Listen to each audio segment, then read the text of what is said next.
이명박 정부 국정원의 시발단 지원 의혹은 국정원의 민간인 댓글 부대 운영과는 또 다른 차원의 문제입니다.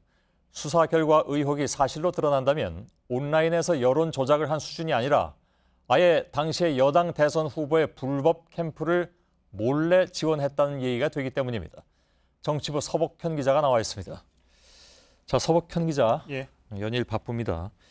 시발단과 관련된 의혹은 JTBC가 사실 박근혜 정부 하에서도 지속적으로 방송으로서는 거의 유일하게 보도를 한 바가 있습니다. 수사 결과로 이것이 최종 확인되지는 않았었는데 그렇죠. 이번에 이제 얘기가 나오는 거죠. 그렇습니다. 크게 두 가지입니다. 첫 번째가 국정원 연계 의혹이고요. 국정원이 시발단의 트위터 글을 확산을 했고 또 반대의 경우도 드러났지만 더 이상 수사가 진행되지 않았습니다. 또 하나는 이 시발단이라는 조직이 당시 박근혜 후보의 공식 대선 캠프와 연결이 됐다는 의혹이 제기됐지만 이 박 전 대통령 당선 후에 수사가 진행이 됐었는데 결국 윤 목사만 처벌하는 선에서 끝이 났습니다. 이 중에서 이제 국정원과의 연계 의혹부터 지금 재수사가 시작되는 거죠. 그렇습니다. 일단 단서가 있는 국정원과 연계 의혹부터 다시 확인하고 있는 건데요. 이미 검찰은 이 국정원과 시발단 간의 연관된 트위터 계정을 확보한 상태였고요. 여기에다가 최근에 다시 윤 목사와 국정원과의 통화 내역을 분석을 하고 있습니다. 또 이 정체불명의 자금, 이것을 확인하기 위해서 윤 목사와 주변 인물들에 대한 계좌 추적도 병행을 하고 있습니다.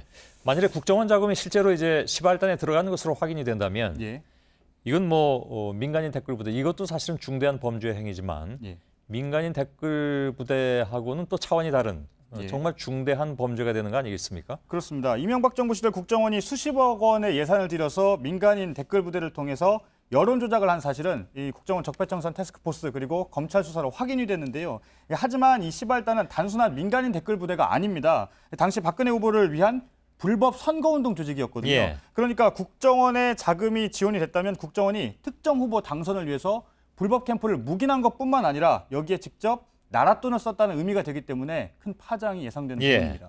사실 70년대 중앙정보부가 당시 대선이라든가 이런 데 개입했다는 의혹이 이미 나온 바가 있었는데 거의 그런 수준까지 가는 것이 아닌가 하는 생각도 들고, 만일 이게 사실이란 말이죠. 또 하나의 의혹은 박근혜 후보의 공식 캠프하고 시발단의 연관성 문제입니다.